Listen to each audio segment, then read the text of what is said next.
क्या आप जानते हैं कि साल 2026 की निर्जला एकादशी पर रखा गया एक व्रत आपको सभी एकादशियों के समान पुण्य दिला सकता है, लेकिन इस दिन की गई छोटी गलतियां व्रत के फल को कम भी कर सकती है।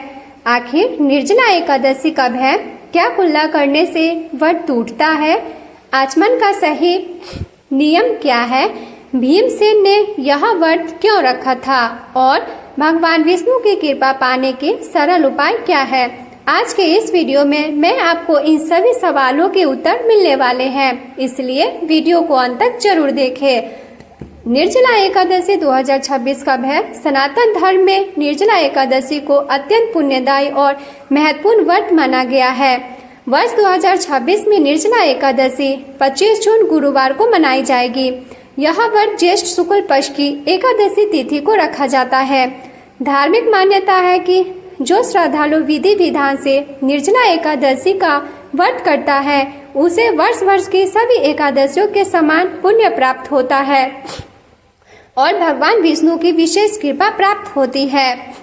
तिथि विवरण: एकादशी तिथि प्रारंभ 24 जून 2026 शाम 6:12 बजे।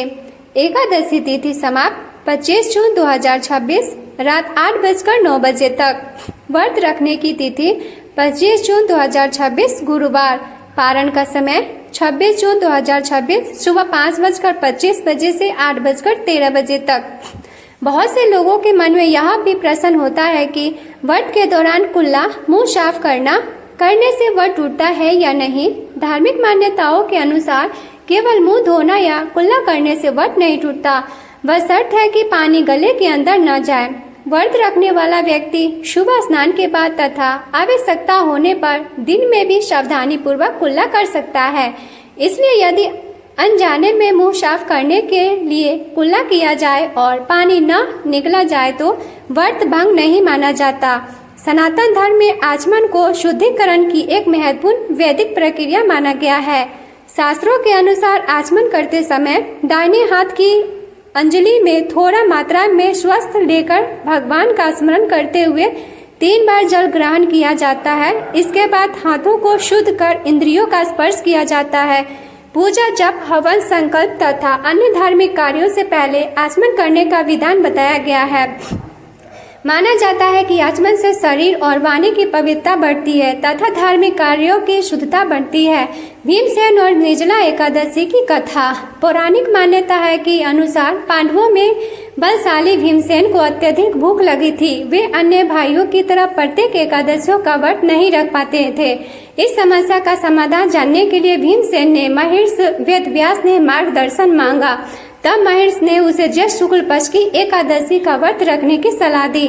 महर्षि वेदव्यास ने बताया कि यदि कोई व्यक्ति वर्ष भर की सभी एकादशियों का व्रत करने में सक्षम न हो तो वह श्रद्धा और नियम पूर्वक निर्जला एकादशी का व्रत करे। इस दिन अन्न ही नहीं बल्कि जल का भी त्याग किया जाता है और भगवान विष्णु की विधि विधान से पूजा की जाती है। भीमसेन ने गुरु की आज्ञा का पालन करते हुए कठोर निर्जला एकादशी व्रत रखा।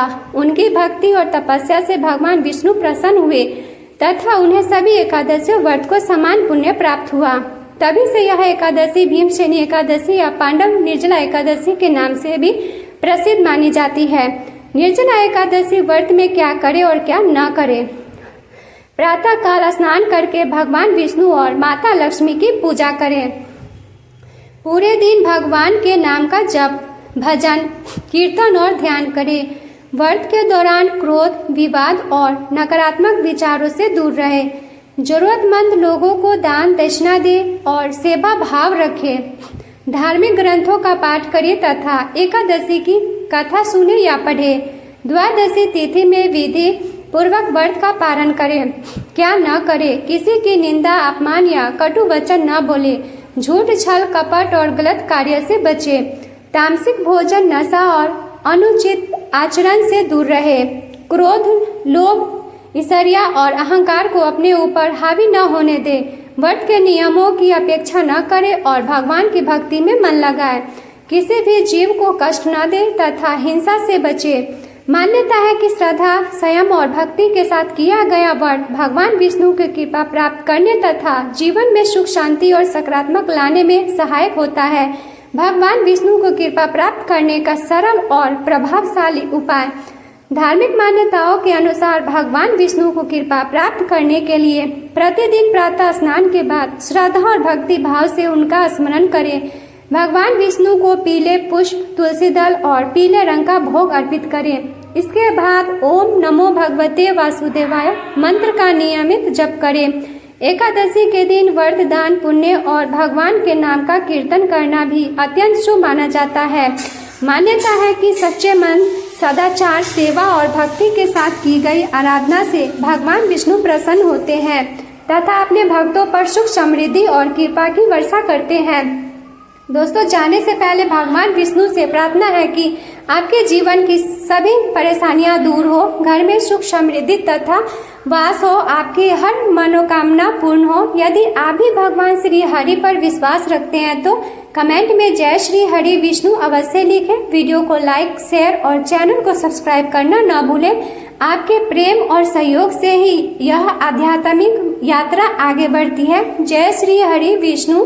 धन्यवाद। आप सभी का दिन